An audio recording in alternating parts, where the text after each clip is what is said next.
დილით დგები, პირველ რიგში ჩამოდივარ ზღვას, პლაჟზე ჩამოვალ. რა თქმა უნდა, ჩემი ცუგა მარლიც მახლავს. დავჯდებით, ვუყურებთ ზღვას. დილის 7 შევისუნთქა, შემდეგ ვარჯიში ასეთი. ხო და ყოველ დილით ასეთი რეჟიმი მაქვს მე. დილით ყოველთვის უნდა ჩამოვიდე ზღვაზე.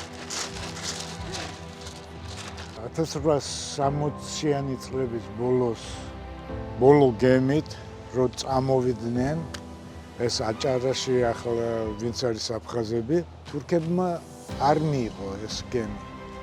მოbrunდნენ უკან, შემოვიდნენ ბათუმის ნავსადგურში, მეფის რუსეთის წარმომადგენლები იყვნენ მაშინ, იგენმაც არ მიიღეს აფხაზი ხალხი. ხო და გავიდნენ ზღვაში. იყვნენ მოხუცები, ქალები, კაცები, დიდხანს ზღვაში ცხოვრობდნენ გემზე, ზოგი დაავადდა, ზოგი რა ვიცი, წყალი არ არის, საკვები არ იყო, ხო და ბევრი გარდაიცვალა. ხო ვერ დაასაფლავებდნენ, გაუშვეს ზღვაში. ზღვაში, რა თქმა უნდა, თევზების საკვები იყო მაგი, ხო და ჩვენი წინაპრები, ჩვენი თაობა კი მიირთმევს თევზეულობას, მაგრამ ჩემი მშობლები და წინაპრები თევზს არ ჭამდნენ, იმიტომ რომ ამასთან იყო დაკავშირებული. მამა ჩემი არაფერს არ მეუბნებოდა.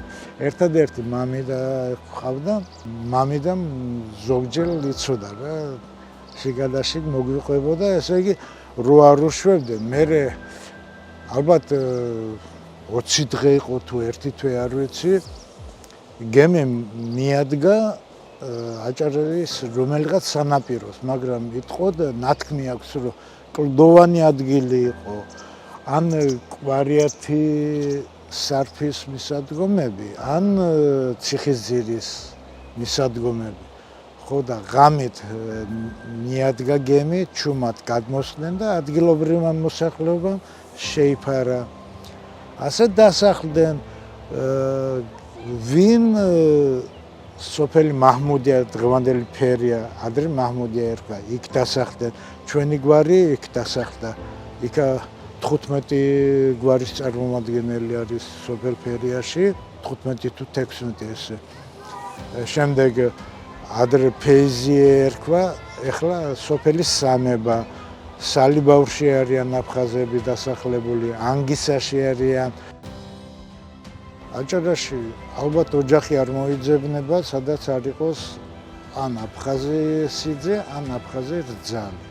ასე რომ ძალიან შეხმატკბილებული ოჯახები არის. ახლა ძალიან ბევრი მეტყოდა ყოველთვის როგორი ადამიანია ვიღაცაზე. он кристальный чистый как абхазец, ასე ეთქოდა. ხო და ჩვენც ვეამაყებოდა, მაგრამ აქაურებმაც ჩვენგან ბევრი კარგი ადაწესი რაღაცა მიიღეს, ჩვენც მათგან ბევრი რაღაცა კარგი შევისწავლეთ და ესე ვაგრძელებთ ცხოვრებას შეხმატკბილებულად. ჩემი მშობლებით შერეული ოჯახი იყო. მამა იყო სუფთა აფხაზური ოჯახიდან, დედა ჩემი იყო ხაბაძე, დედის დედა აფხაზი მუსხაჩბა იყო. დედა ჩემი ძალიან კარგად ფლობდა აფხაზურ ენას. სკოლაში წასვლამდე ჩვენ ოჯახში ბავშვები სუფთად საუბრობდით აფხაზურს. შემდეგ ქართული სკოლაში შევედით, ქართული სკოლა დავამთავრეთ. შემდეგ ინსტიტუტი რუსულ ენაზე, მერე სამსახური ქართულ რუსულ ენაზე. ხო და ნელ-ნელა დავიწყებას მიგვეცა ეს. კიდე ბევრი რამე მახსოვს, მაგრამ ჩემმა შვილებმა არ იციან აფხაზური, იმიტომ რომ ეს დედისგან არის დამოკიდებული. მეუღლე ჩემი მამა ლაზი ყავდა, დედა აჭარელი ყავს.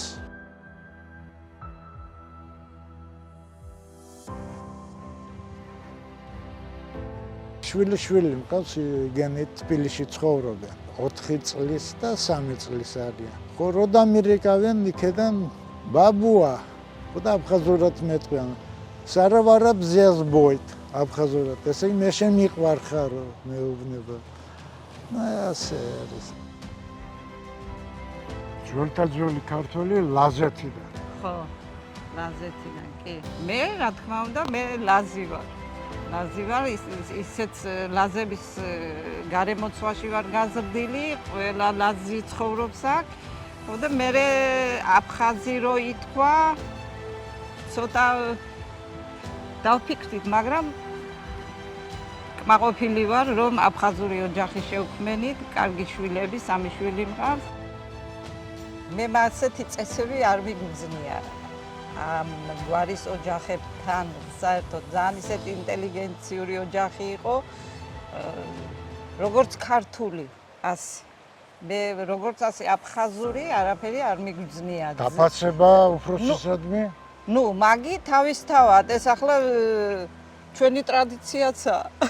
ბავშვები, უფროსები. კი, მაგი კი. მაგრამ სადღაც კიდეც მე სიამოვნა, რომ ასეთი ტრადიციები აქვთ აფხაზებს და რა ვიცი, იმედია ეს ყველაფერი გაგრძელდება. ეს ტრადიციები. არ დაიკარგება. არა, ხო.